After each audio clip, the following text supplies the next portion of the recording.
Penebar cahaya sunnah.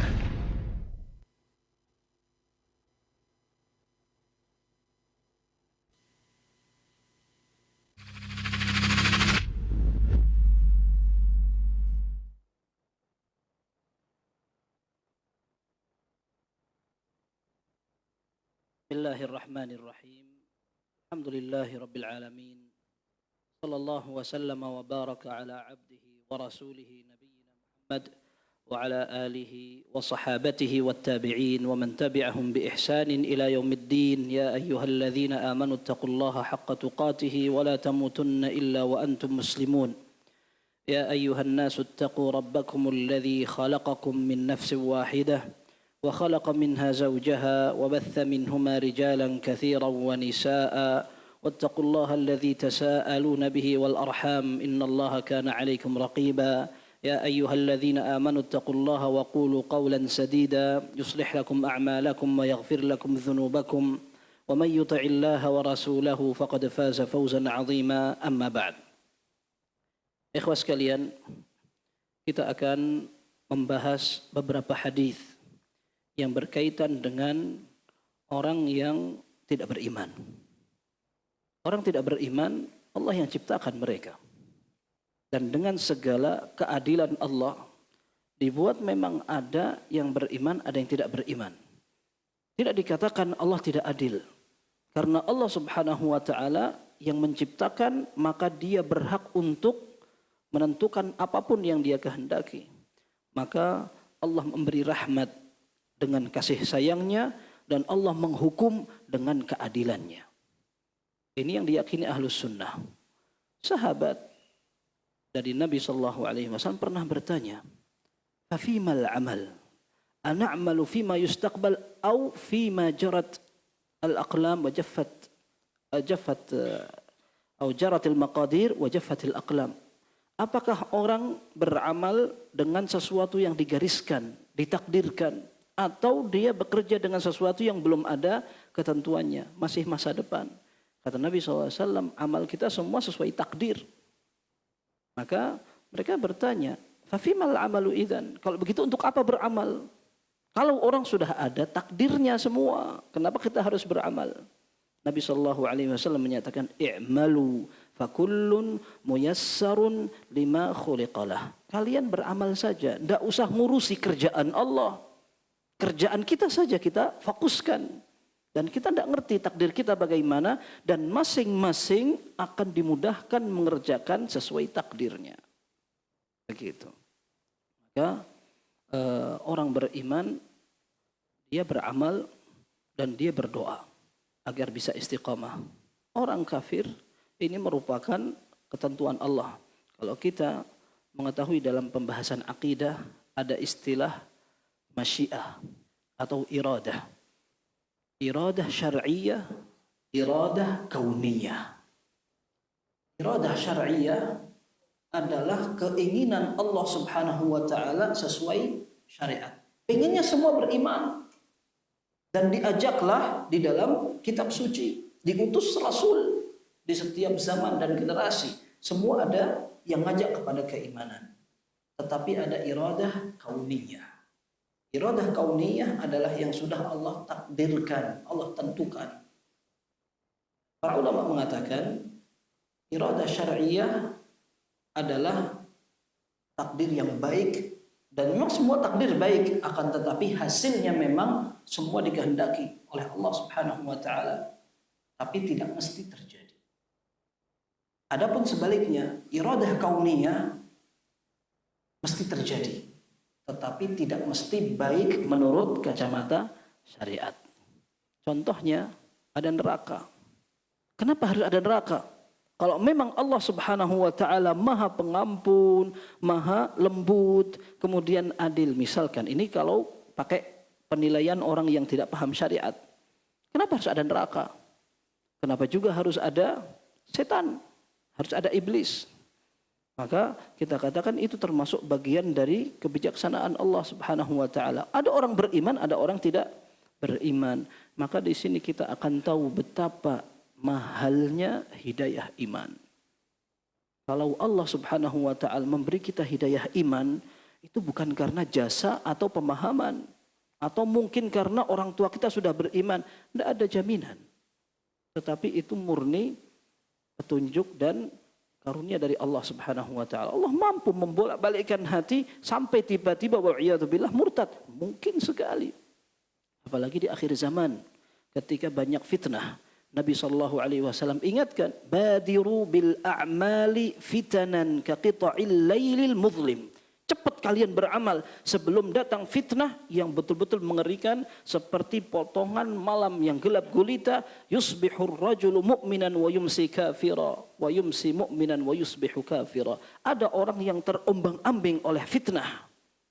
Musibah besar dalam masalah agama, keluarga.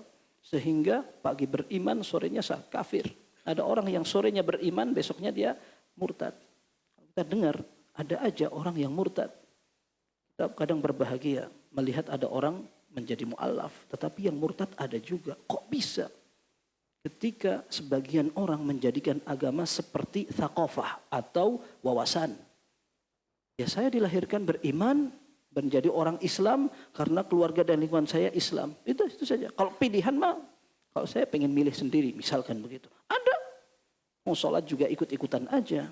Apalagi tata cara berpakaian, ibadah juga ngapain. Kadang orang sampai ke ibadah yang sakral, pengen cari dunia. Umrah, haji. Yang itu betul-betul orang diharapkan keikhlasan ketika Allah banggakan jamaah haji. Dia bikin konten misalkan. Kemudian dia pamerkan. Atau cari orang bilang pencitraan. Ini semua Allah tahu itu. Artinya orang dalam masalah ibadah itu saja ada yang begitu. Bagaimana dengan orang yang sebenarnya iman ini masih ragu. Maka di dalam hadis tentang adab kubur. Ada orang beriman, ada orang kafir, ada orang munafik, ada orang murtab. Murtab itu artinya ragu. Ragu dengan apanya? Dengan Islamnya. Kok bisa? Ada orang sudah Islam, ragu dia dengan Islamnya. Tidak mau belajar. Orang sudah tahu Islam, tapi tidak belajar. Bisa rapuh keimanannya. Dan Nabi SAW menyatakan, Innal iman la yakhlaqu fi jawfi ahadikum kama yakhlaqu thawb. Fas'alullah an yujaddida imanakum. Sungguhnya iman dalam hati kalian bisa rapuh, bisa usang seperti baju yang kalian pakai. Maka mintalah kepada Allah agar Allah selalu memperbaharui keimanan. Dan ini dirasa oleh orang beriman. Orang tidak beriman tidak memperdulikan. Apakah saya harus berdoa? Apakah saya harus beribadah? Apakah saya khawatir dengan agama saya? Kalau seorang nabi khawatir anak keturunannya nanti nyembah berhala. Nabi Ibrahim keturunannya nabi banyak. Beliau mengatakan wajnubni wa baniya an na'budal asnam. Ya Allah, jauhkan aku dan anak keturunanku dari penyembahan berhala. Insya Allah anaknya nabi enggak akan nyembah berhala. Kalau kita hitung-hitungan, kalau ada orang bahlul artinya jahil, enggak ngerti agama, mungkin. Tapi kalau orang alim, di sekitar orang alim juga, kalaupun dia melakukan kesyirikan bukan dalam bentuk penyembahan berhala. Tapi para nabi yang tahu iman itu mahal. Mereka takut kehilangan. Maka Nabi SAW pesankan itu. Nabi SAW hampir meninggal. 5 hari sebelum meninggal dalam hadis Jarir Ibn Abdullah al-Bajali. Kata Nabi SAW, orang-orang sebelum kalian menjadikan kuburan orang-orang soleh sebagai tempat yang diagungkan. Aku larang kalian untuk menjadikan kuburanku sebagai id. Enggak boleh. Id itu artinya bagaimana? Dijadikan perayaan dan berulang. Itu disebut oleh para ulama. Artinya menjadikan id, hari raya, dirayakan dan berulang. Nah, maka iman itu mahal. Dan yang tahu hanya orang yang paham. Kalau orang tidak paham, nggak merasa itu berharga. Nah, kita minta kepada Allah sambil belajar. Orang katanya semakin belajar semakin bodoh. Katanya begitu. Artinya dia semakin tahu kekurangannya. Maka keimanan kita ini perlu dipupuk terus. Dan memang ujian banyak. Semakin kuat iman seseorang, ujiannya semakin banyak. Kita akan bahas nanti salah satu hadis yang menunjukkan orang beriman ditempa sama Allah. Memang Allah Azza wa Jalla pengen meninggikan derajat dia, ditempa, artinya diuji. Sementara orang kafir dibiarkan sama Allah. Kalaupun dia berbuat baik, maka tidak akan disisakan pahalanya di akhirat. Didulukan di dunia. Baik, ikhwas sekalian. Hadis yang pertama, pembahasan tentang bab la ahada asbaru ala adza minallahi azza wa jalla. Pembahasan tentang tidak ada siapapun yang lebih sabar daripada Allah. Hadis Abi Musa radhiyallahu anhu qala Rasulullah sallallahu alaihi wasallam la ahada asbaru ala adzan yasma'uhu minallahi azza wa jalla.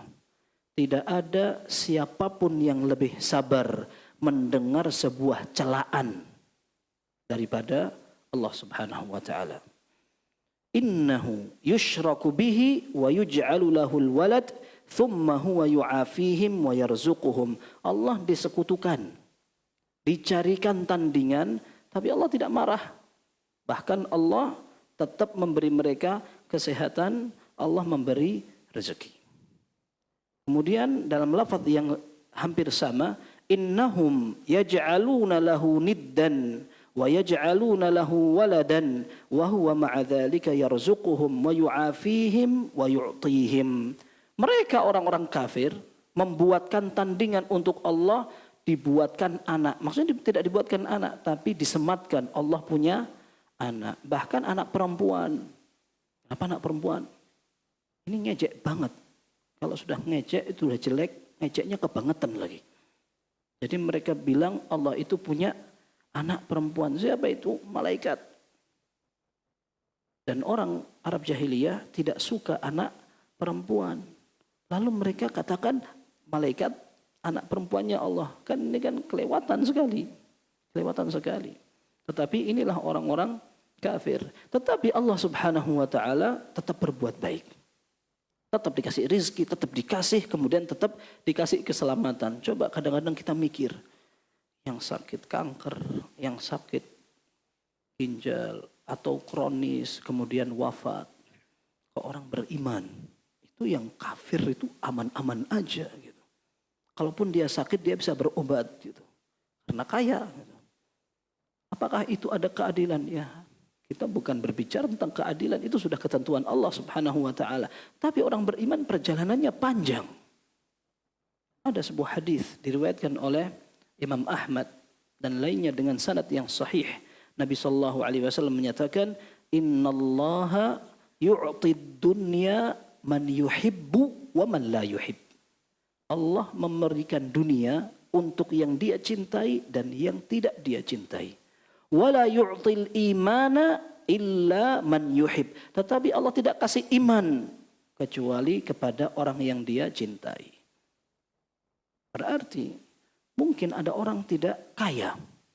Tetapi kalau dia sudah dapat iman, alhamdulillah banget.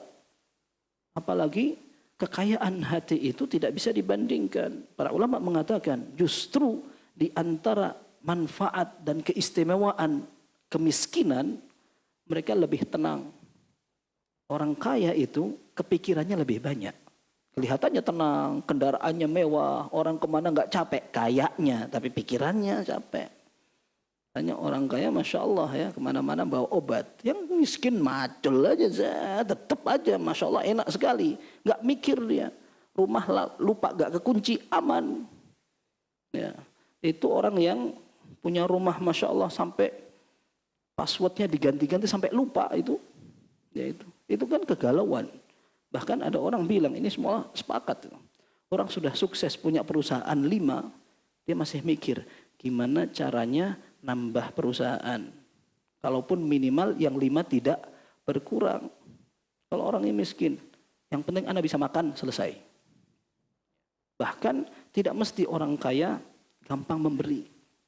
Karena bagi orang miskin, ngasih alhamdulillah, yang penting anak bisa makan, lebih alhamdulillah. Orang kaya ketika dia ngasihnya berapa? 50 rupiah. Uang 1 triliun kurang 50 rupiah nggak jadi 1 triliun. Itu yang perhitungan. Yang tidak perhitungan, alhamdulillah. Jadi Uthman radhiyallahu an, jadi Abdurrahman bin Auf, banyak.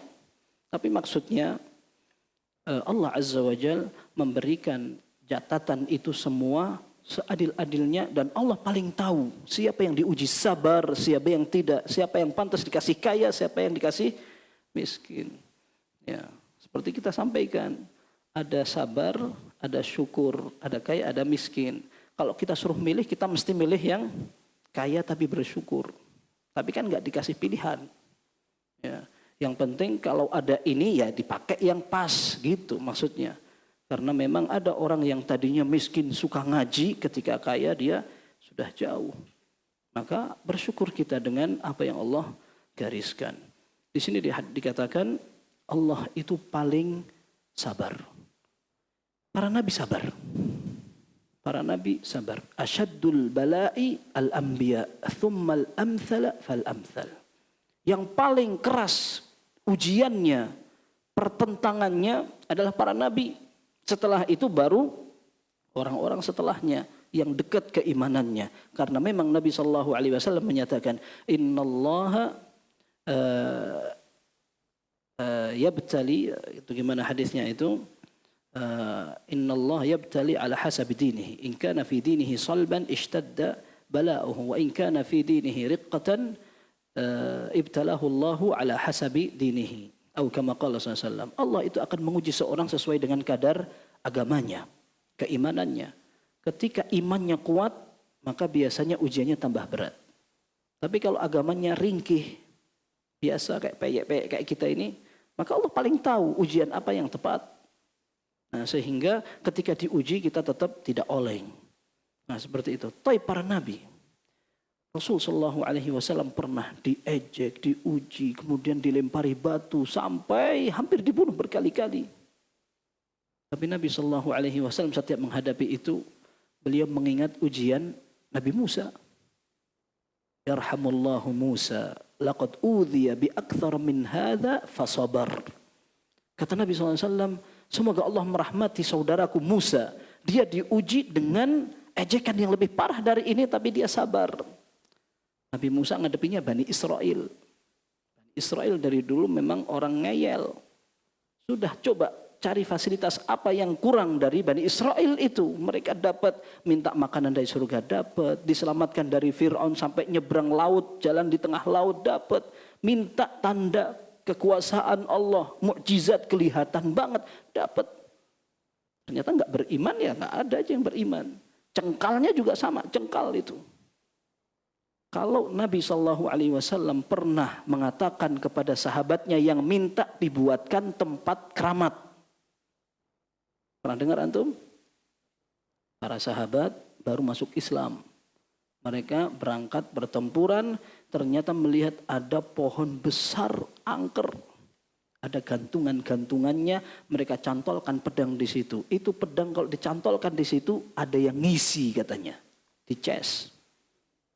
Nah, mereka datang kepada Nabi SAW. Ya Rasulullah, ij'al lana dhata anwat kama lahum dhata anwat. Ya Rasul, tolong buatkan untuk kami tempat keramat yang ada gantungannya seperti orang kafir itu pada punya kayak gitu. Apa kata Nabi SAW? Qultum walladhi nafsi biyadih kama qala Banu Israel li Musa ij'al lana ilahan kama lahum alihah. Kalian ini omongannya sama dengan Bani Israel. Bani Israel sudah dikasih nabi, dikasih rasul, dikasih kemenangan, tapi masih minta agar melakukan kesyirikan, dilegalkan kesyirikannya. Mintanya kepada Nabi Musa, tolong buatkan kami Tuhan selain Allah, seperti orang-orang kafir menyekutukan Allah. Kan kelewatan itu. Sudah ditolong sama Allah, minta diizinkan kalau perlu Nabi Musa yang buatkan mereka sarana kesyirikan. Ini kalau mau dijewer nggak cukup ini. Ya. Nah sekarang Nabi Muhammad SAW menghadapi seperti itu. Disamakan dengan Bani Israel oleh Nabi SAW. Nah zaman sekarang kalau ada orang suka datang ke tempat angker, kerisnya diisi kayak gitu, ternyata ada sanatnya itu. Tuh, sampai sana. Maksudnya ada nenek moyangnya. Jadi semua kesyirikan yang ada bukan barang baru. Dulu di zaman jahiliyah ada. Kenapa sekarang harus dipermasalahkan kalau ada yang mengingatkan? Nabi SAW ingatkan dulu. Baik, maka Nabi Musa pernah sabar. dalam tafsir surat Al-Ahzab. Allah katakan, ya ayyuhalladzina amanu la takunu kalladzina adzaw Musa. Wahai orang-orang beriman, jangan kalian bertindak seperti orang-orang yang menyakiti Nabi Musa. Apa yang mereka katakan? Nabi Musa tidak pernah mandi sama orang kampung. Dan ini merupakan sebuah langkah yang kalau sekarang memang tidak boleh orang mandi bareng-bareng, kemudian telanjang bersama. Itu orang-orang primitif itu. Dulu beberapa warga kita masih seperti itu. Mungkin sekarang masih ada itu. Kalau mandi bareng aja, telanjang bareng di sumber, di mana gitu. Itu kan memalukan sekali. Nabi Musa karena tidak pernah mandi seperti itu dengan orang kampungnya, maka mereka katakan Nabi Musa ini adar. Adar itu ada masalah di kemaluannya. Sampai satu saat, ini Allah Azza wa Jalla yang pengen untuk menunjukkan bahwa Nabi Musa aman-aman saja, selamat secara fisik, tetapi dengan tanpa kesengajaan Nabi Musa, karena itu tidak pantas untuk seorang Nabi. Akhirnya beliau mandi, ternyata bajunya ditaruh di batu, batunya gelinding. Dikejar sama Nabi Musa sampai mengatakan thawbi hajar, thawbi hajar. Batu, bajuku, diantem itu, batunya diantem, pok, pok, pok, pok, sampai ada berapa belas bekas hantaman. Kurang hebat apa Nabi Musa itu? Malakul maut dipukul, tek, keluar matanya. Makanya Nabi Musa mukul orang langsung mati. Tapi subhanallah sabar menghadapi Banu Israel. Yang banyak debatnya, banyak cengkelnya itu, Nabi Musa sabar. Tapi tetap aja ada ketidaksabarannya. Dan Allah Azza wa Jalla ingin menunjukkan, Allah itu kurang apa? Yang menciptakan Allah. Yang kasih rizki Allah. Yang kasih keselamatan Allah. Orang bahkan sakit mau mati, dokter angkat tangan, dikasih obat sembuh. Allah yang itu. Habis itu orang melakukan kesyirikan. Kan kurang ajar sekali. Tapi Allah tidak murka, tetap dikasih rizki. Coba, Allah mampu sekali. Orang yang nyembah berhala dibuat nggak nafas cuman setengah menit. Kalau Allah murka bisa sekali. Atau bukan orang yang nyembah berhala, yang tidak sholat. Tahu-tahu setiap orang yang tidak sholat nggak bisa ambekan gitu. Kira-kira gimana itu? Orang kayaknya masjid ini penuh kayaknya. Tapi Allah Azza wa Jalla ingin menguji keimanan itu memang butuh hidayah. Baik, jadi di sini disebutkan bahwa Allah Subhanahu wa taala Maha sabar. Kesabaran Allah tidak sama dengan kesabaran makhluk, tetapi tidak harus orang mengatakan Allah sabar berarti sama dengan makhluk, berarti Allah enggak sabar. Nah, ini salah kan kesimpulannya. Allah tetap sabar, akan tetapi kesabarannya lebih tinggi dan tidak disamakan daripada makhluk. Maka di antara nama Allah adalah As-Sabur. Kalau ada orang kasih nama Abdus Sabur, boleh. Hambanya Allah yang maha sabar. Kayak gitu. Baik. Ini pembahasan pertama. Pembahasan kedua, babu talabil kafiril fida'a bimil'il ardi dhahaba. Orang kafir pada hari kiamat, dia akan minta untuk tebusan agar tidak diazab sama Allah. An Anas bin Malik radhiyallahu an 'anil Nabi sallallahu alaihi wasallam annahu qala. Nabi sallallahu alaihi wasallam bersabda dalam hadis Anas, yaqulullahu tabaraka wa ta'ala li ahwani ahlin nari 'adzaba. Allah berfirman kepada penduduk neraka yang siksanya paling ringan. Karena memang siksaan itu macam-macam. Siksa neraka ada untuk orang kafir, ada untuk orang munafik, ada orang beriman yang melakukan dosa besar. Kemudian ada yang sampai di kerak neraka, ada yang di atas. Penyiksaan itu juga bermacam-macam. Allah Azza wa Jalla tentukan itu. Baik. Yang dikatakan di sini orang yang paling ringan azabnya. Kenapa? Kalau yang paling ringan seperti ini berarti yang berat, na'udzubillah. Dikatakan oleh Allah Azza wa Jalla, "Lau kanat lakad dunya wa ma fiha, akunta muftadiyan biha." Hai penduduk neraka, seandainya, ini seandainya kamu punya kesempatan balik ke dunia, kemudian kamu punya semua kekayaan di dunia. Apakah kamu akan gunakan kekayaanmu untuk menebus azab hari ini? Fayaqulu na'am. Dia mengatakan iya. Qala qad aradtu minka ahwana min hadha wa anta fi sulbi Adam alla tusyrik. Ahsibuhu qala wala udkhilaka an-nar fa abaita illa asy-syirk. Kata Allah Azza wa Jalla, kamu ini sudah aku minta dulu ketika di dunia untuk menunaikan yang lebih kecil dari ini. Sekarang kamu diazab. Kamu harus membayar dengan semua kekayaan yang kamu miliki di dunia agar kamu tidak diazab di akhirat. Aku dulu waktu kamu di dunia tawarkan, nggak usah bayar pakai dunia seisinya. Aku cuman pengen kamu tidak menyekutukan Allah saja. Aku janjikan nggak bakal masuk neraka kamu. Fa'abaita illa syirik, tapi pilihanmu cuma satu, enggak, aku mau syirik. Itu sudah semua ketentuan Allah Azza wa Jalla. Tetapi orang berharap memang takdirnya tidak menjadi orang syirik. Nah sekarang konsekuensinya apa? Ternyata orang syirik itu neraka memang. Itu yang bilang Allah. Innahu man yusyrik billah faqad harramallahu alaihi al-jannata wa ma'wahu an-nar. Sungguhnya yang menyekutukan Allah tempatnya di neraka, Allah haramkan dia masuk surga. Dikit-dikit syirik, bukan. Ya kalau orang yang baca Quran terus, dia akan ketemu dengan syirik-syirik itu. Tapi bukan dikerjakan. Ya, tapi maksudnya dihindari. Maka dalam hadis dikatakan, kamu dulu ditawarin dengan gampang, enggak mau, malah melakukan kesyirikan. Dalam lafaz yang lain dikatakan, qad su'ilta aisara min dzalik. Yang dituntut kepada kamu lebih mudah, lebih murah. Enggak usah bayar, beriman saja. Tapi kamu enggak mau. Dalam lafaz yang lain dikatakan, fayuqalu lahu kadzabta.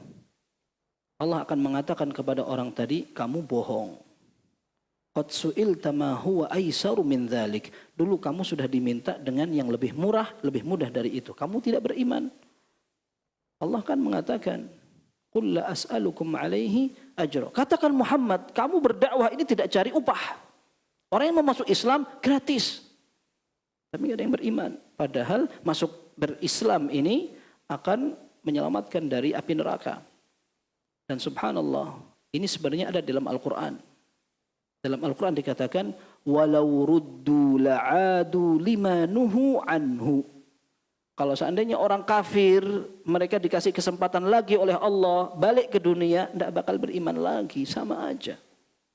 Mereka bilang, kembalikan kami ke dunia walaupun cuma sebentar. Tidak bakal, balik ke dunia juga sama, mereka akan kufur lagi.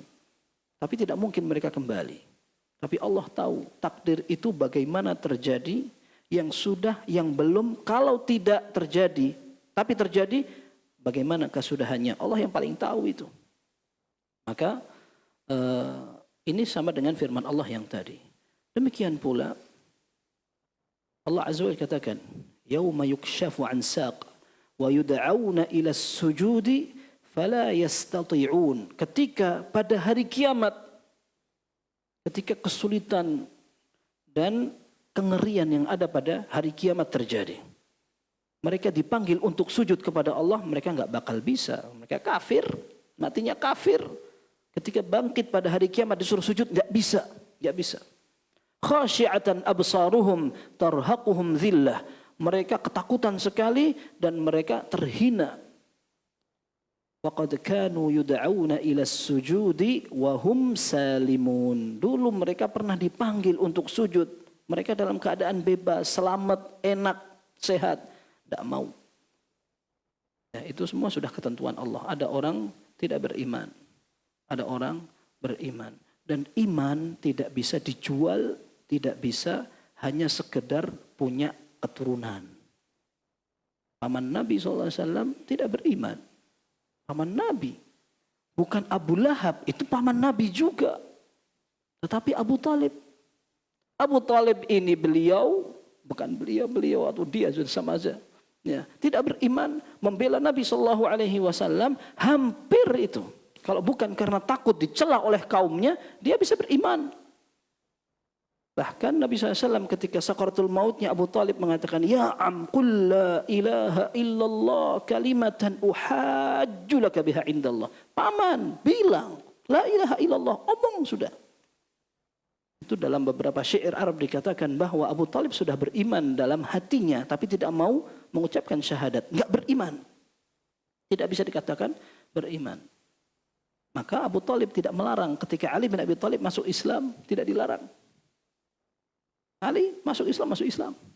Dan sebenarnya Abu Talib pun sudah tahu itu. Ala kulli hal, hidayah di tangan Allah Subhanahu wa taala. Dalam keluarga terkadang ada yang tidak beriman. Saya pernah cerita kepada antum bagaimana orang yang keluarganya tidak beriman, dia mau sholat harus memperhatikan perasaan keluarganya. Kemudian ketika lebaran dibuatkan makanan, sahur, buka disiapkan, tapi tidak beriman. Bayangkan rasa sedihnya bagaimana itu.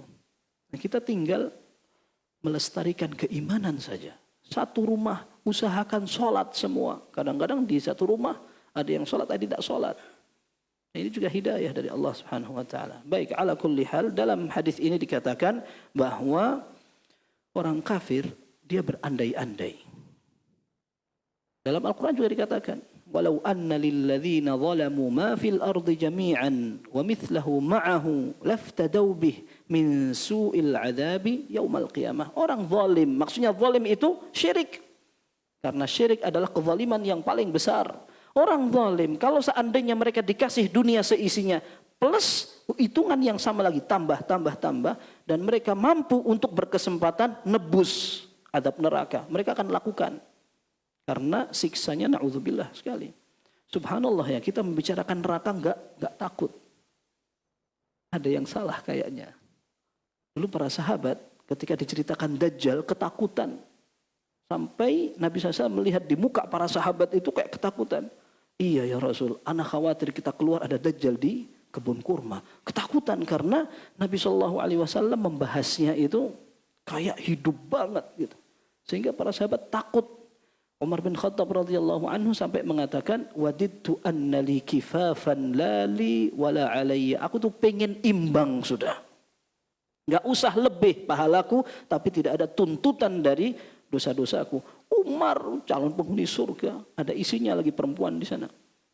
Umar bin Khattab radhiyallahu anhu ternyata ngomong begitu ketika sakaratul maut. Padahal ada seorang pemuda mengatakan, ya Amirul Mukminin, tibta hayyan wa mayyita. Kamu untung nih. Ketika engkau hidup, kita sering mendengar Nabi SAW pergi, mesti ditemani Abu Bakar Umar. Nabi SAW datang, mesti ditemani Abu Bakar Umar. Keluar malam, masuk, sholat, mesti ada Abu Bakar Umar. Sekarang engkau juga mati terbunuh, insya Allah dapat syahid. Beliau lalu mengatakan kata-kata itu, aku tuh hanya pengen imbang. Itu orang beriman, kalau ngerti neraka itu na'udzubillah, kayak gitu. Sementara orang yang imannya kayak kita ini santai aja gitu. Tapi kalau dihitung, ingat Ramadan dekat, aduh kepikiran utang. Ya, belum diqodok Ramadan yang lalu. Nah, cepetan ini, ya, cepetan. Ya, semangat Masya Allah puasa Rajab, puasa Senin Kemis, ternyata Ramadannya yang tahun lalu masih ada. Sebagian ulama mengatakan tidak boleh orang berpuasa sunnah kalau puasa wajibnya belum ditunaikan. Itu mazhab Hanabilah. Baik, pembahasan ketiga. Babun yuhsyarul kafiru ala wajhih. Pembahasan bahwa nanti pada hari kiamat orang kafir akan disiksa di atas muka mereka. Dikumpulkan oleh Allah Subhanahu wa taala dengan muka mereka di bawah.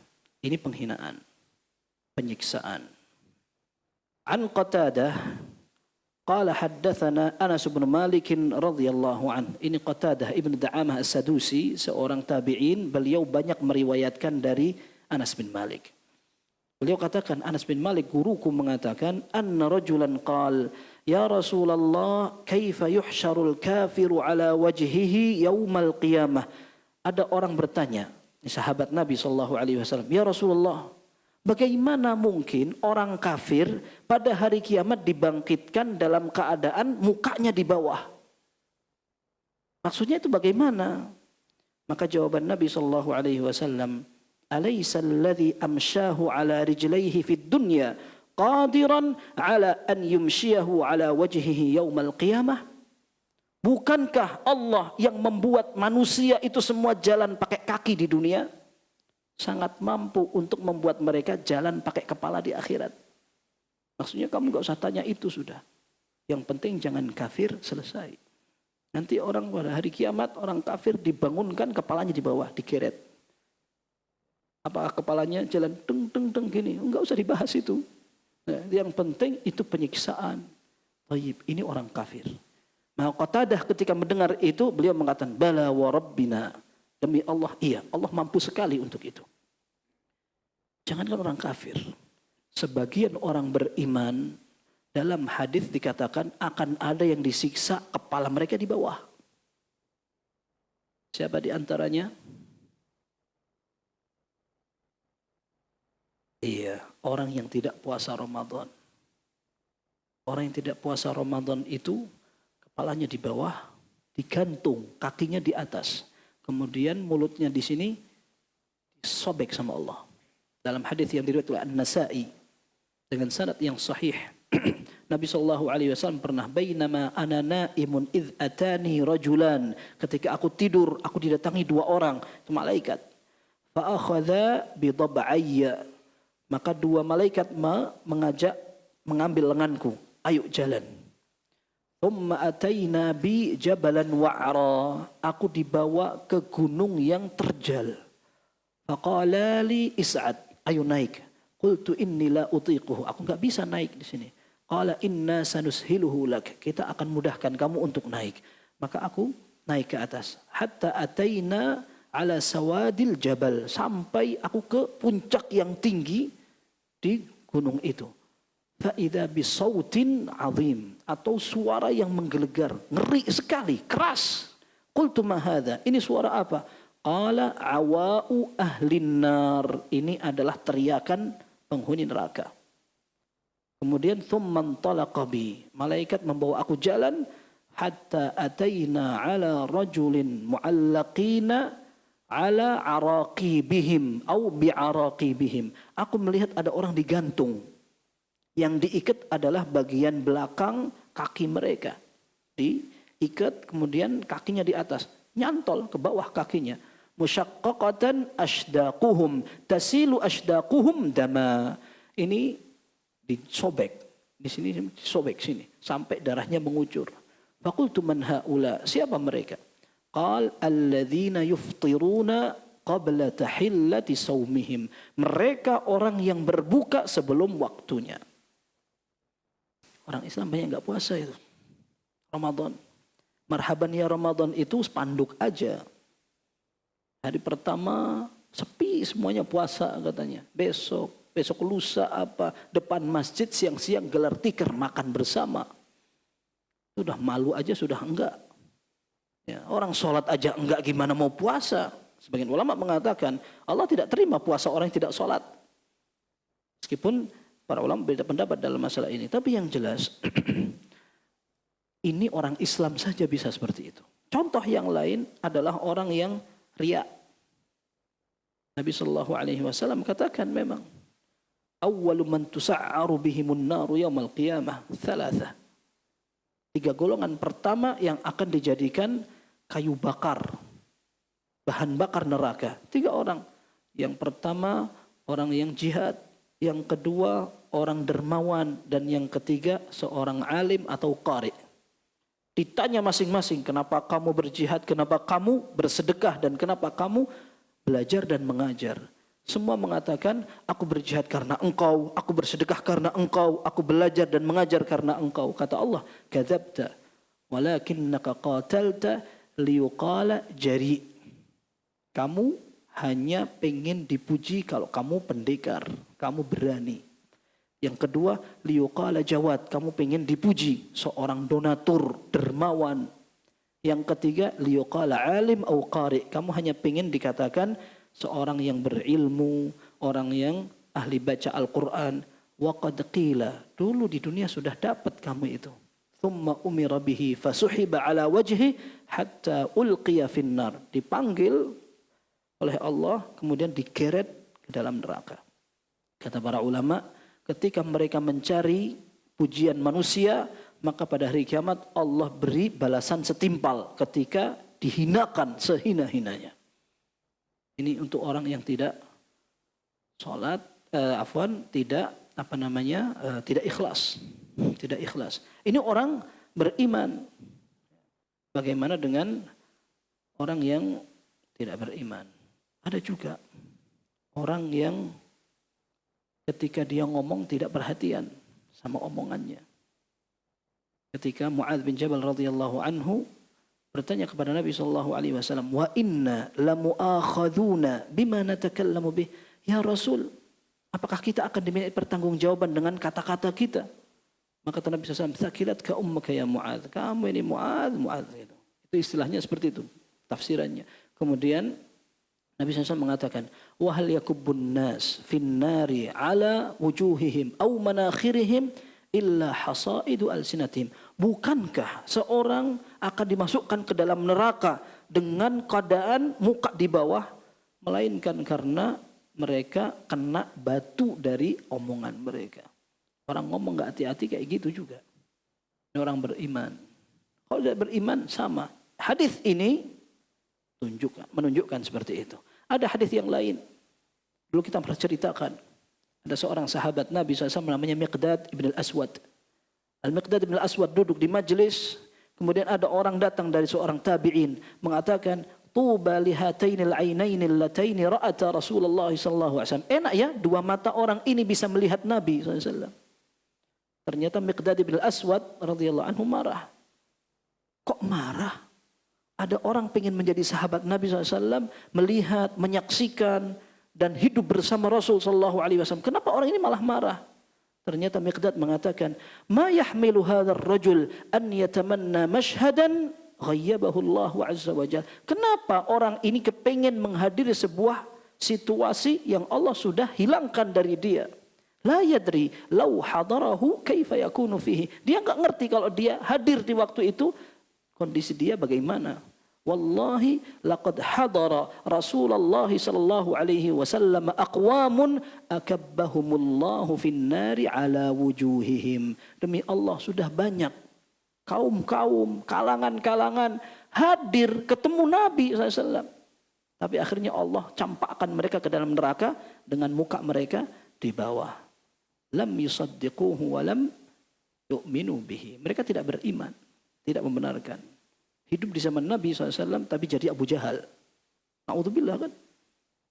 Dan subhanallah, Ibn Miqdad bin Aswad mengatakan, qad kufitumul bala'a bi ghairikum. Kalian sudah Allah cukupkan, enggak perlu menghadapi tantangan yang luar biasa.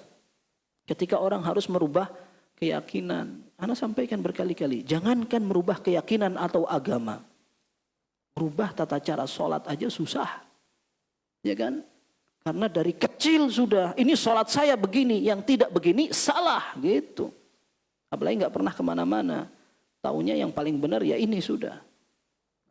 Kayak gini, merubah tata cara sholat ada, susah. Gimana merubah agama? Maka seorang sahabat mengatakan, tidak usah berangan-angan. Kesempatan untuk mendapat keutamaan itu masih ada. Tinggal mengikuti para sahabat, dapat pahalanya insya Allah. Seperti itu. Dan gak usah kirim pahala ke sahabat. Gak usah. Karena kita mengikuti agama yang benar sesuai dengan arahan para ulama salafus saleh, pahalanya ngalir sendiri. Pahalanya ngalir sendiri. Dalilnya ada. Hadisnya sahih. Man dalla ala khairin falahu ajru fa'ilih. Orang yang menunjukkan kepada kebaikan, dia akan mendapatkan pahala orang yang turut mengerjakan setelahnya. Maka sebenarnya profesi yang paling luar biasa itu pengajar, gak mesti ustadz. Semua yang ngajar itu insya Allah pahalanya besar sekali. Syekh Abdul Razak sampai mengatakan, jangan sampai orang tua keduluan guru ngaji ngajari Al-Fatihah. Al-Fatihah itu dibaca 17 kali sehari. Kalau orang bayarin guru ngaji, ya nggak apa-apa, dapat pahala insya Allah dia mengarahkan anaknya untuk belajar ngaji. Tapi sampai Al-Fatihah aja dia nggak ngajari anaknya gitu, itu rugi banget katanya begitu. Tapi ala kulli hal ini bahaya yang Allah Azza wa Jalla siapkan untuk orang yang tidak beriman. Taib. Kesulitan dunia sehebat apapun akan hilang ketika berganti kenikmatan di akhirat. Sebaliknya, kenikmatan apapun di dunia akan tidak bersisa ketika berhadapan dengan siksa akhirat. Hadisnya yang kita pelajari sekarang. Babu sabghi an'ami ahli dunya finnar wa sabghi asyaddihim bu'san fil jannah. Pembahasan tentang adanya nanti pada hari kiamat penduduk neraka yang dulu di dunia pernah paling enak, cemplungkan sedikit di api neraka, cerut, diangkat lagi. Yusbagu sabghatan artinya dicemplungkan sedikit, ditutulkan, tarik. Ini orang paling nikmat di dunia. Kemana-mana, misalkan, kemana-mana dikawal, makanan semuanya bergizi, tidak pernah capek. Orang paling aman, paling nyaman, semuanya sudah, paling semuanya. Tapi tidak beriman. Nanti pada hari kiamat dicemplungkan ke dalam neraka, cerut. Nah sekarang ditanya, pernah nggak ngerasakan enak? Belas, hilang semuanya.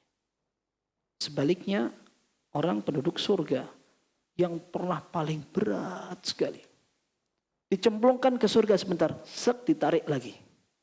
Pernah nggak kamu merasa kesulitan di dunia? Nggak, hilang semuanya. Hadisnya disebutkan dari Anas bin Malik radhiyallahu anhu, qala Rasulullah sallallahu alaihi wasallam, yu'ta bi an'ami ahli dunya min ahli nari yaumal qiyamah. Akan dipanggil seorang penduduk neraka yang dulu di dunia menjadi orang paling nikmat. Ada yang mengatakan Fir'aun itu nggak pernah sakit. Katanya. Begitu sakit, ajur langsung. Nah ini dikatakan akan dipanggil orang yang paling enak di dunia, tapi dia di akhirat menjadi penghuni neraka. Fayusbagu finnari sabghatan. Dicemplungkan dia ke dalam neraka sebentar. Atau dimasukkan dikit gitu. Thumma yuqalu ya ibna Adam, hal ra'aita khairan qat? Hal marra bika na'imun qat? Lalu dikatakan kepada dia, wahai manusia, pernahkah kamu merasakan kenyamanan, kelezatan, kenikmatan? Qala la.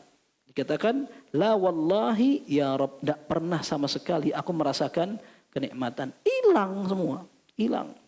Wa yu'ta bi asyaddin nasi bu'san fid dunya min ahlil jannah fayusbaghu sabghatan fil jannah fayuqalu lahu ya ibna Adam hal ra'aita bu'san qat hal marra bika shiddatun qat fayaqulu la wallahi ya Rabb ma marra bi bu'sun qat wa la ra'aitu shiddatan qat. Sebaliknya penduduk surga dulu pernah paling berat, pernah paling sengsara. Al-bu's dalam bahasa Arab itu kalau kita artikan apa adanya namanya sial. Orang paling sial. Lalu dia dipanggil pada hari kiamat, dimasukkan surga sebentar. Kemudian tanya, pernahkah kamu mendapatkan kesulitan, kesialan, keparahan di dunia? Qala la ya Rabb, aku enggak pernah melihat itu. Semua sudah terlupakan. Ini sejalan dengan hadis Nabi SAW. Ad-dunya sijnul mu'min wa jannatul kafir. Dunia itu penjaranya orang beriman dan surganya orang kafir. Penjelasan Hafidz bin Hajar bukan berarti mereka punya surga orang kafir. Tapi ini pernah diingkari memang dalam beberapa sejarah dikatakan orang kafir kebetulan tukang minyak. Tukang minyak itu kan belepotan di sana sini, kau ngangkut minyak, kemudian tumpah segala macam. Ketemu Hafidz bin Hajar. Hafidz bin Hajar seorang qadhi. Qadhi itu pejabat. Pejabat, bajunya nyaman, naik kendaraan yang terhormat. Lalu ketemu orang Yahudi. Ketemu orang Yahudi, dia tukang minyak. Lepotan, bau, miskin juga. Al-Hafidz bin Hajar mending gajinya banyak. Ketemu lalu mengatakan, kalian orang Islam, mengatakan dalam hadis, ad-dunya sijul mu'min wa jannatul kafir. Apakah itu benar? Kalau benar, kenapa saya begini, kamu begitu? Kata Hafidz Ibnu Hajar, itulah keindahan Islam. Gak terima masuk ke Islam dapat zen kamu. Nah, dikatakan dunia ini dibandingkan akhirat yang banyak surga, kenikmatan, balasan, surga tidak bisa dibandingkan dengan dunia. Orang Islam harus melakukan semua ketentuan yang ada syariatnya. Tidak boleh ini, siap. Kerjakan ini, siap. Harus begitu orang beriman. Maka seolah-olah dia betul-betul diarahkan dan dibatasi gerakannya. Orang kafir enggak. Meskipun dia tidak beriman dan tidak kaya, tapi dia melakukan semua sewenang-wenang dan semaunya. Itu maksudnya. Soalnya nanti di akhirat sudah ditungguin neraka. Kamu beriman enggak beriman, neraka tetap ada. Ya sudah, masing-masing dengan nerakanya sendiri. Wah, enggak usah ngomong gitu. Allah Azza wa Jalla akan tentukan. Dan kita tahu bahwa mati itu tidak ada yang mengingkari. Semua agama enggak ada yang mengingkari. Hanya setelah kematian, apakah mereka beriman dengan hari berbangkit? Itu saja. Orang beriman, dia kepikiran nanti kalau di kuburan bisa jawab pertanyaan apa enggak. Tapi orang yang tidak beriman enggak mikir. Sampai ada yang didandani. Dia dikasih dasi. Kemudian istilahnya ya seperti orang mau manten itu. Kemudian ditaruh peti, kaca, kasih duit, kasih apa, masukin kuburan. Manfaat. Dalam Islam jangankan kayak gitu. Orang meninggal, di giginya ada gigi palsu dari emas. Syekh Muhammad bin Shalih Al-Utsaimin rahimahullah, kalau bisa diambil, ambil. Karena orang yang hidup lebih berhak untuk memanfaatkan gigi itu, gigi dari emas. Ya, maksudnya dalam Islam nggak macam-macam. Dan setelah mati akan ada perjalanan yang lebih panjang. Itu dipersiapkan. Seperti itu. Dan kesulitan kita tidak ada apa-apanya. Kita hanya bersabar beberapa saat saja. Seperti itu. Baik. Hadis berikutnya. Tentang babu jazail mu'mini bihasanatihi fid dunya wal akhirah wa ta'jili hasanatil kafiri fid dunya. Pembahasan tentang apa balasan untuk orang beriman dan apa balasan untuk orang kafir. Kalau orang beriman, dunia akhirat dapat. Orang kafir, dia hanya dapat di dunia. Ini ada hadisnya. Menunjukkan bahwa Allah tidak zalim. Allah tidak zalim. Kalaupun ada orang yang melakukan kebaikan, sementara dia tidak beriman, maka Allah juga akan berterima kasih. Cuman tidak di akhirat. Hadis ini mengatakan, hadis Anas bin Malik radhiyallahu anhu qala Rasulullah sallallahu alaihi wasallam. Rasulullah sallallahu alaihi wasallam bersabda, "Innallaha la yadhlimu mu'minan hasanah." Allah tidak akan menzalimi. Maksudnya menzalimi kata para syurah, kata Imam Nawawi, Al-Qadhi Iyad dan lain-lainnya, maksudnya tidak akan dikurangi pahalanya. Allah tidak akan menzalimi seorang beriman dari pahala kebaikan sedikit pun. Semuanya akan dapat. Yu'ta biha fid dunya wa yujza biha fil akhirah. Allah Azza wa Jalla akan kasih di dunia dan di akhirat pun akan dapat juga. Sebagian orang ketika beramal soleh, insya Allah kalau dia ikhlas, nanti di hari kiamat sudah ditungguin pahalanya. Tapi kadang di dunia dapat pahala yang didahulukan. Contohnya orang memuji. Kalau ada orang dipuji dan amal dia bukan untuk mendapatkan pujian itu, dan amal dia tidak rusak karena dia bangga dengan pujian orang lain, tapi hanya bahagia saja. Orang sholat, orang belajar, lalu berprestasi, atau jasanya bermanfaat, lalu orang berterima kasih kepada dia, lalu dia bahagia dengan pujian orang. Selama tidak itu tujuan dia, yang kedua tidak sampai merusak perasaan maupun amal dia, maka itu namanya ajilu busyral mu'min. Itu adalah kabar gembira untuk orang beriman yang didahulukan, disegerakan. Terkadang Allah Azza wa Jalla mendahulukan pahala. Dan nanti pada akhirat ada juga. Di akhirat ada juga. Seperti guru ngajar ada gajinya. Boleh apa enggak? orang ngajar tujuannya biar dapat gaji? Boleh? Boleh, jawabannya. Boleh. Bahkan Anda pernah dengar Syekh Ibrahim Ruhaili, hafizahullah, ditanya, Syekh, saya ditawari ngajar di lembaga ini gajinya 500.000. Ngaji di lembaga ini gajinya 1 juta. Kalau saya milih yang mana? Saya milih 1 juta, realistis lah. Apakah saya tidak ikhlas? Kata beliau, nggak ada urusannya. Bahkan kamu bisa zalim kalau milih yang 500.000 kalau ternyata ma'isyah di rumah tidak tercukupi dengan 500.000 tapi cukup dengan 1 juta. Kamu milih yang 500.000, zalim itu. Masalah upah, tanggung jawab seorang kepala rumah tangga wajar, nggak ada masalah juga. Memang ada khilaf di antara para ulama, apakah boleh seorang guru ngaji ngambil upah untuk pengajaran ngajinya. Sebagian ulama mengatakan nggak boleh, makruh minimalnya, tapi nggak haram, makruh. Imam Ahmad termasuk tidak mau. Kemudian ada beberapa ulama yang mengatakan demikian. Dia mau dikasih hadiah anak panah oleh salah satu muridnya. Dia mengatakan, kalau anak panah ini kamu kasihkan ke saya sebelum saya ngajari kamu Al-Quran, saya akan terima. Tapi ternyata setelah saya ngajari kamu, enggak. Saya enggak mau ambil upah sedikit pun. Ada sebagian ulama seperti itu. Tapi sebagian ulama yang lain mengatakan enggak apa-apa. Ngambil upah dari ngajari Al-Quran, meruqyah, termasuk menjadi guru. Aman, enggak ada masalah. Itu halal saja.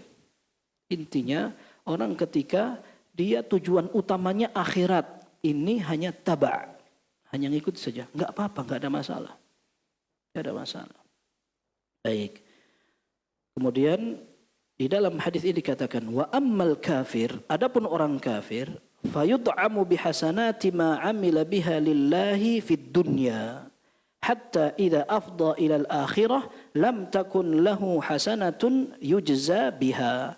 Orang kafir kalau beramal sosial, beramal soleh kan enggak, tapi beramal sosial hitungannya kayak bantu orang, memaafkan atau mengikhlaskan hutang, atau ada orang sakit dibiayai pengobatannya, ada orang sekolah dibantu pembayaran bulanannya dan seterusnya, maka Allah akan balas dia di dunia saja, sehingga ketika di akhirat tidak tersisa pahala sama sekali.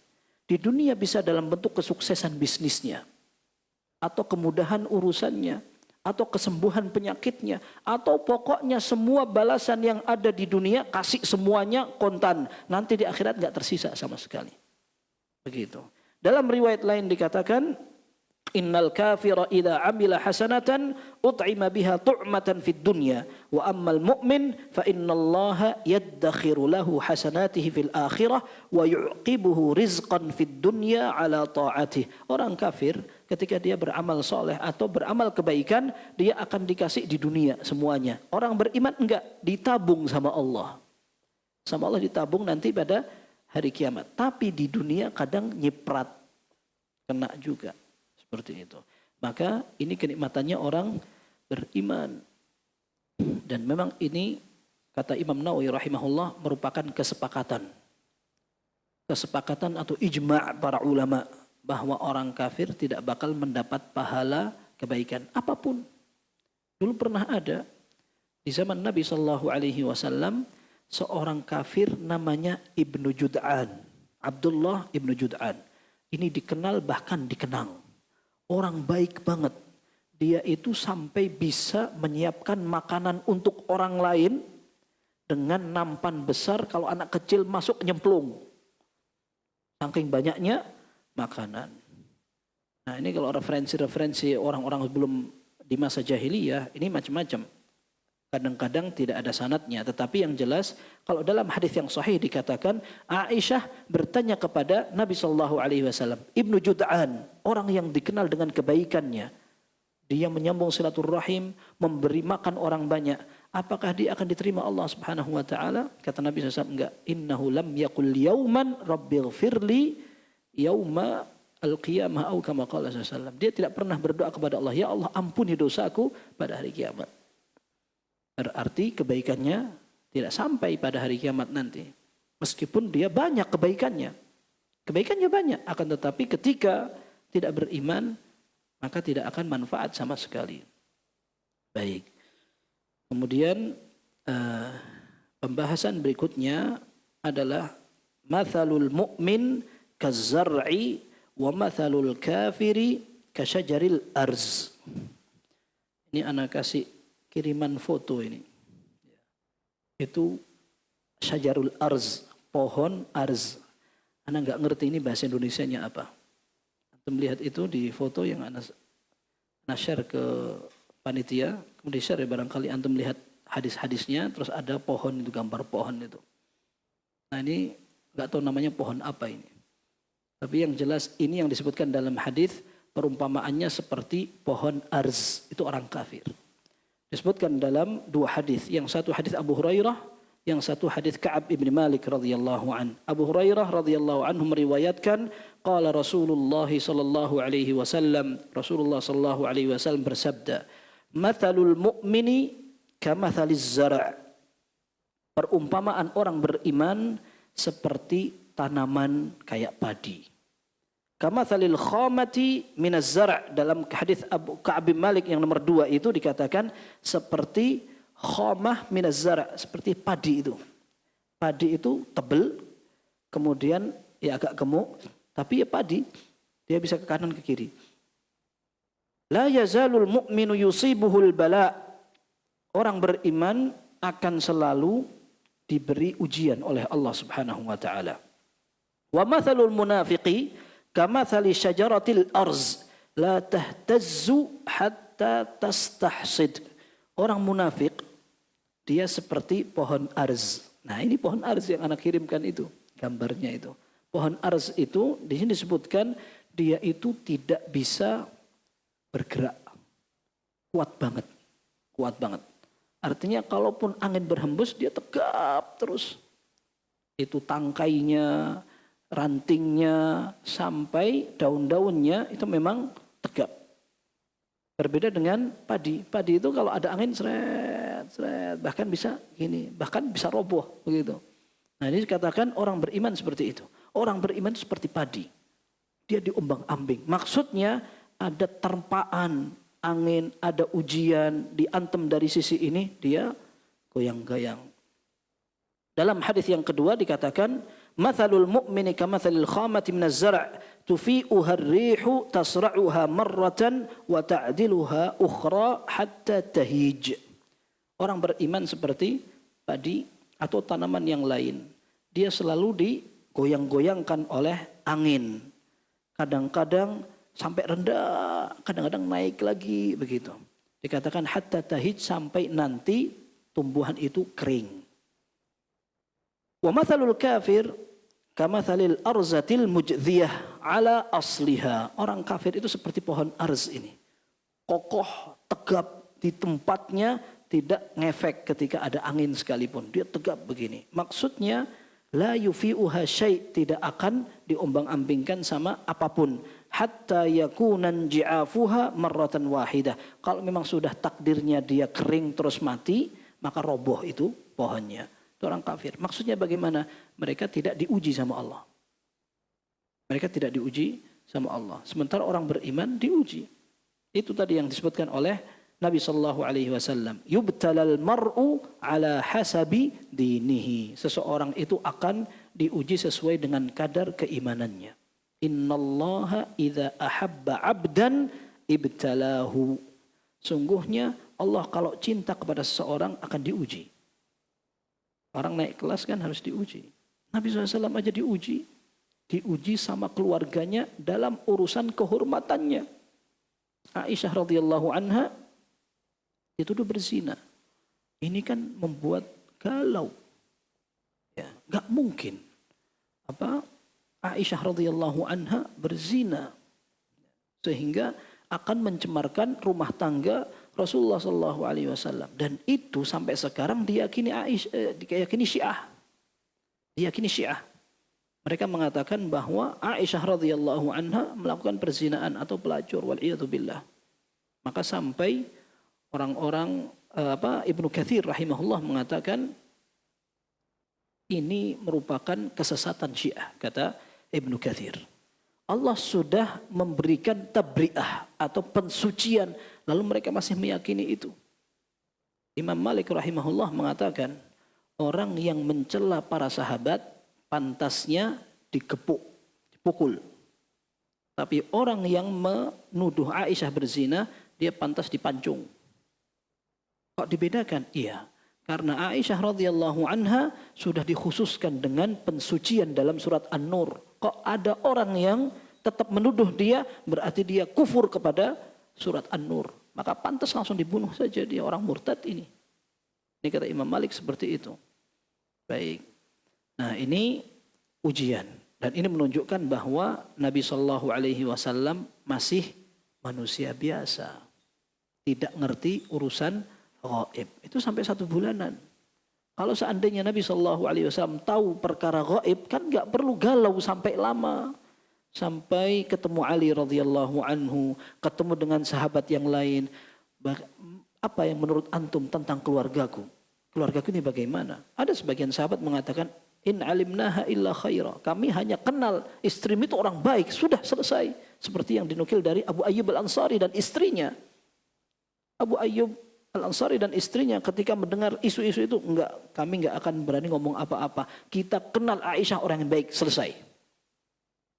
Allah tegur dalam Al-Quran orang-orang yang mau ngikut dengan isu itu.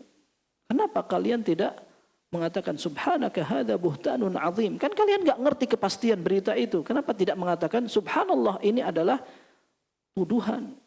Begitu. Baik. Ini jelas adalah ujian yang pernah Nabi SAW dapatkan, termasuk ketika dakwah, diusir. Kalau kita belajar sirah itu, Nabi SAW sampai bertanya kepada Waraqah ibn Naufal, awa mukhrijiyahum, apakah mereka akan mengusir saya? Kata Waraqah ibn Naufal, iya, tidak ada orang yang membawa ajaran seperti ini, melainkan dia pasti akan diusir dari kampungnya. Wala in kuntu wala in tu'itha fihim wa ana hayyun la ansurannaka nasran muazzara. Kalau kamu sudah diutus dan aku masih hidup, aku akan tolong kamu dengan pertolongan yang mati-matian istilahnya. Ini Waraqah bin Naufal sudah tua, sudah buta, kemudian akhirnya wafat beliau. Karena beliau baca Alkitab. Tapi yang jelas ini ujian. Nabi SAW pernah menghadapi itu. Perang Uhud juga beliau sampai giginya patah, pecah. Sampai beliau ditanya oleh Aisyah radhiyallahu anha, pernahkah antum menghadapi ujian lebih parah dari Uhud? Kata Nabi SAW, iya. Dulu waktu anak dakwah di Mekah, kemudian ke Taif. Ke Taif anak berangkat, anak berusaha mencari perlindungan karena sudah diusir, disakiti oleh orang-orang Mekah. Abu Talib meninggal, Khadijah meninggal. Akhirnya dengan sedih dan mencari perlindungan datang ke Taif, ternyata dianggap orang gila. Dilempari batu, bahkan orang-orang gila dikasih kesempatan untuk ngejek dan mengerjai Nabi SAW. Pulang dalam keadaan gontai, susah, sedih. Tiba-tiba di atasnya ada awan. Lihat ke atas ternyata ada Jibril. Kemudian dikatakan, innallaha qad sami'a qawla qaumika lak. Allah sudah tahu, mendengar semua yang diomongkan kaummu itu. Walaqad arsala ilaika malakal jibal lita'murahu bihi fihim bima syi'ta. Ada malaikat gunung itu di sana. Dia diutus sama Allah untuk kamu perintahkan sesuka kamu mau diapakan penduduk Taif itu. Enggak lama malakul jibal salam. Kemudian mengatakan demikian, "Wala in syi'ta la utbiqa alaihimul akhshabaini fa'altu." Kalau kamu mau Muhammad, tak cabut gunung ini, tak timpukkan ke mereka. Ini dalam Sahih Bukhari. Kata Nabi SAW, "Bal arju an yukhrijallahu min aslabihim man ya'budullaha la yusyriku bihi syai'a." Justru aku berharap anak keturunan mereka satu saat nanti akan ada yang tidak menyekutukan Allah. Dan mereka akan menerima Islam, bertauhid kepada Allah. Makanya yang ditawarikan Rasulullah SAW. Bukan kita yang ditawari.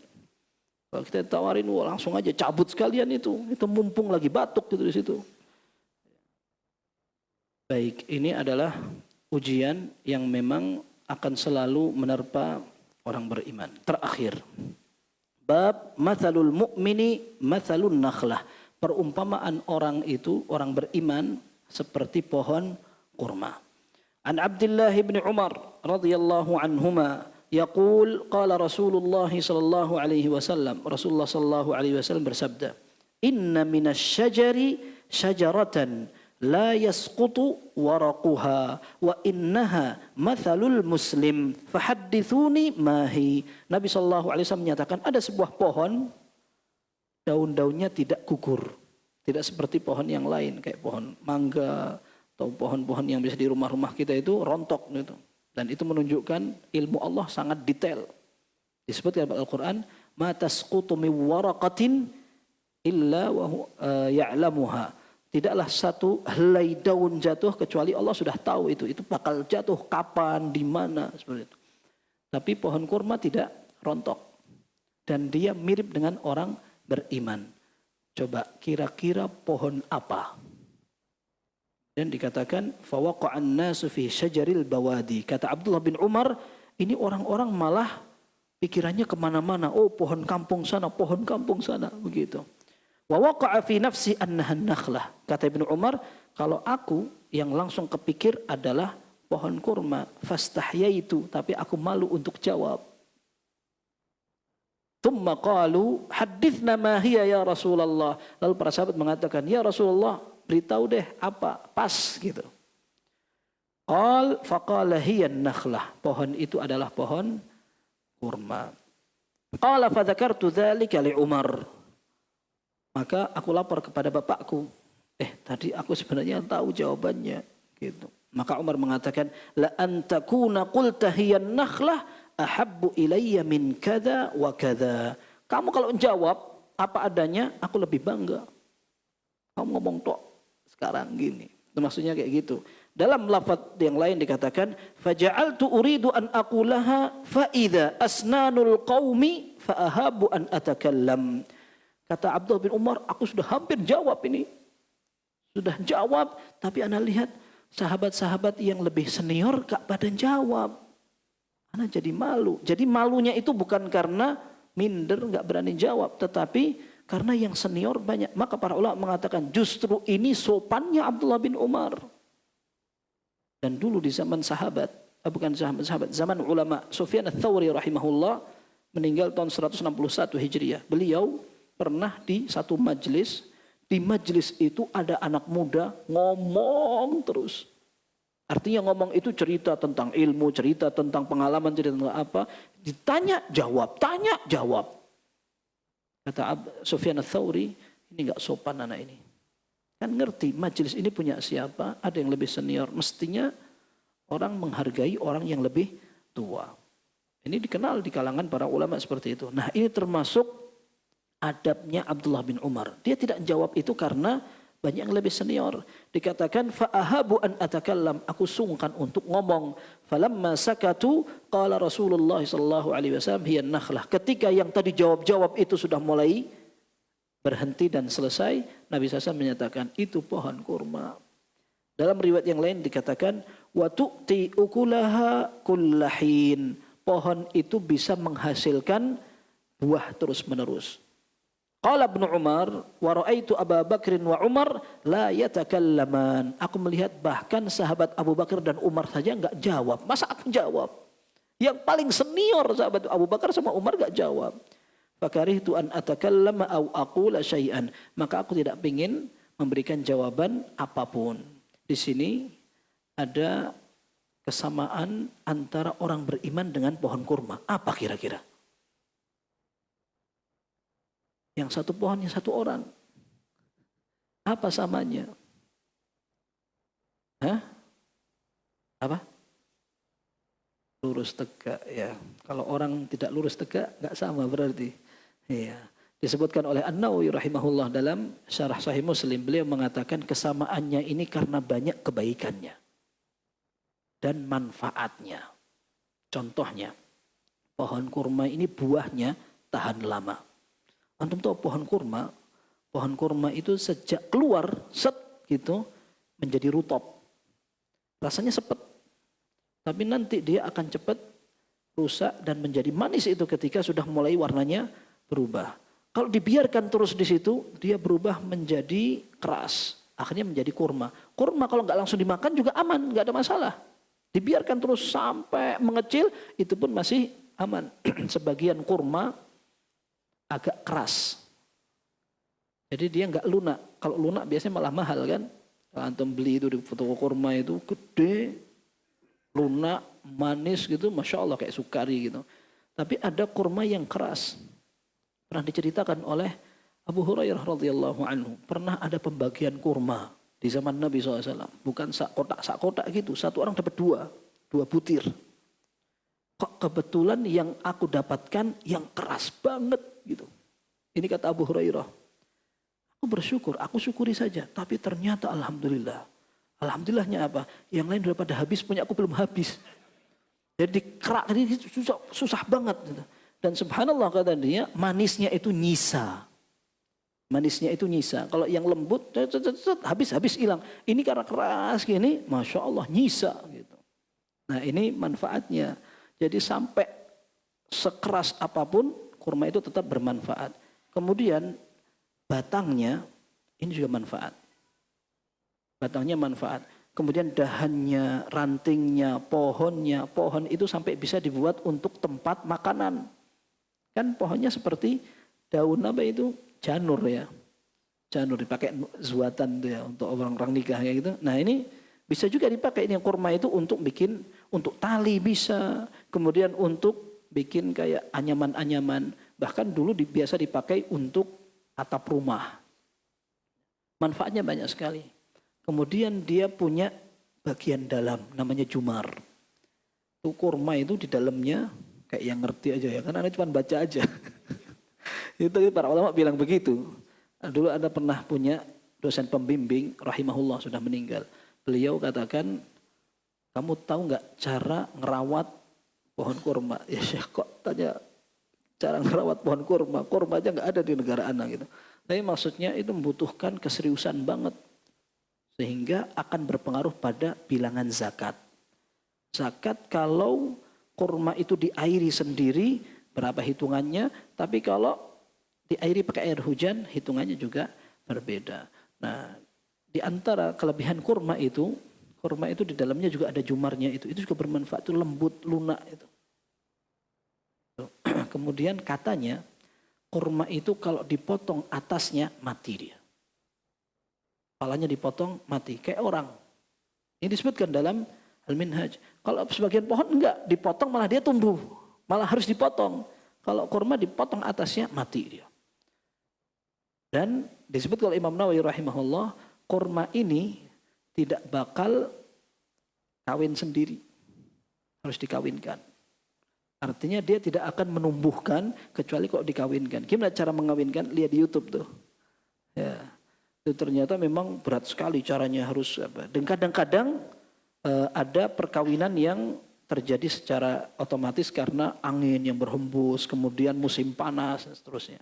Tapi yang jelas ini adalah perumpamaan orang beriman. Maka Al-Imam An-Nawawi rahimahullah mengatakan ini permisalan orang beriman yang sekaligus menunjukkan keistimewaan pohon kurma. Orang beriman bermanfaat. Apa manfaatnya? Dia kalau bisa punya akhlak, dia bisa membantu orang, minimal dia bisa berbaik kepada orang lain. Kalau tidak, minimal dia punya keimanan. Orang sekedar beriman berharga.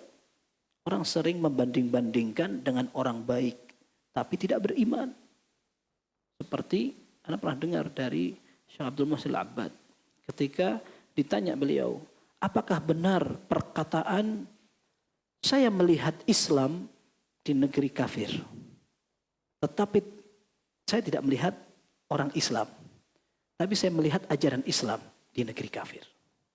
Ketika saya pindah ke negeri Islam, saya tidak melihat ada tata cara Islam, meskipun saya melihat banyak orang Islam.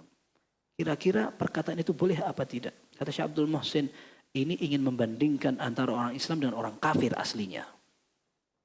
Disebutkan ternyata mereka negara maju, sopan, peraturannya ketat, kemudian semua hak-hak dipenuhi. Sementara negara Islam kotor, orangnya suka semaunya sendiri kayak gitu.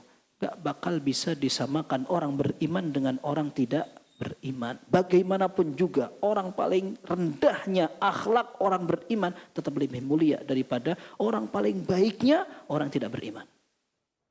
Itu kunci sudah. Karena keimanan itu paling mahal. Apalagi sebenarnya orang-orang barat katanya bersihan. Kata siapa bersihan? Kotor. Justru yang paling bersih itu Islam. Kalau ada orang Islam gak bersih, konslet. Ya, sudah diajar Islam, gak mau dia. Contohnya apa? Salman Al-Farisi radhiyallahu anhu. Ditanya oleh seorang sahabat atau orang lain, orang di zaman itu maksudnya, qad 'allamakum nabiyyukum kulla syai'in hatta al-khira'ah? Apakah nabi kalian ngajari hatta dalam masalah cebok? Oh iya, kata Salman Al-Farisi. Ajal, jelas dalam Islam lengkap semua.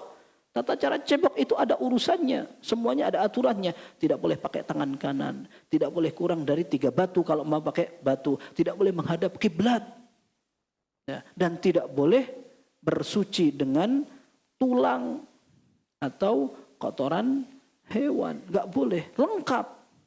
Jadi yang paling bersih itu justru syariat Islam. Hanya beberapa orang nggak ngerti, tidak praktekkan, datang ke terminal, prek, pergi. Kalau disuruh sholat, wah celana najis. Ngapain nggak disucikan? Ini banyak orang nggak paham dalam tata cara bersuci. Sehingga nanti jadi azab kubur wal'iyadzubillah. Ala kulli hal ikhlas sekalian. Ini mestinya orang beriman seperti itu. Ini yang kita pelajari. Mudah-mudahan bermanfaat. Kurang lebihnya mohon maaf. Sallallahu wasallam wa baraka ala abdihi wa rasulih Nabi Muhammad wa alihi wa sahbihi ajma'in. Ada yang mau disampaikan? Kalau Bapak-Bapak ingin bertanya silakan. Sambil menunggu Ustaz ada pertanyaan dari WA Ustaz. Assalamualaikum. Afwan Ustaz, bolehkah kita bergembira atas musibah kebakaran yang menimpa di negeri kafir seperti kejadian di Los Angeles? Syukran. Wallahu a'lam. Anda pernah dengar memang ada yang membolehkan seperti itu, tapi tidak ada manfaatnya. Tidak ada manfaatnya. Tapi bisa jadi di sana ada orang beriman juga dan dia akan mendapatkan kesulitan. Yang penting kita berharap semoga ini hikmahnya segera kelihatan. Kalau setelah kebakaran lalu orang akhirnya sadar kemudian masuk Islam, Masya Allah. Tapi bisa jadi sebagian orang komen dengan tidak bijak akhirnya gak jadi beriman. Tadi sudah hampir masuk Islam gak jadi gitu. Sudah gak komen pun gak ada masalah. Ada orang kadang-kadang isengnya kelewatan. Apa sikap antum atau komentar antum terhadap kebakaran di sana? Ngapain harus komentar? Namanya wartawan harus komentar. Gak harus seperti itu. Barakallahu fiikum. Assalamualaikum. Afwan, izin bertanya, apakah boleh zikir habis tahajud supaya dilancarin usahanya? Iya, kalau ingin dilancarkan usahanya, nggak usah zikir tapi doa. Minta kepada Allah, habis tahajud itu waktu mustajab. Minta kepada Allah, ya Razzaq urzuqni. Wahai zat yang memberikan rizki, kasih aku rizki. Kalau zikir untuk biar kaya, biar lancar usahanya, biar dapat jodoh, ini butuh dalil. Apakah ini baik tapi kita dilarang? Bukan masalah baik tapi dilarang, tetapi menentukan sebuah ibadah butuh dalil. Seperti yang disampaikan oleh Sa'id Ibn Musayyib rahimahullah. Ketika melihat ada orang sholat sunnah dengan rakaat yang sering, tapi setelah azan subuh, maka dilarang karena Nabi SAW biasanya sholat hanya 2 rakaat saja. Maka orang tadi balasnya, apakah Allah akan hukum saya karena sholat? Jawaban Sa'id bin Musayyib, bukan. Tapi Allah akan hukum kamu karena menyelisihi sunnah. Seperti itu. Baik, kita cukupkan sekian. Mudah-mudahan bermanfaat. Kurang lebihnya mohon maaf. Sallallahu wasallam wa barak ala abdihi wa rasulih Nabi Muhammad wa alihi wa sahbihi ajma'in. Subhanakallahumma wa bihamdika asyhadu an la ilaha illa anta astaghfiruka wa atubu ilaik. Walhamdulillahi rabbil alamin.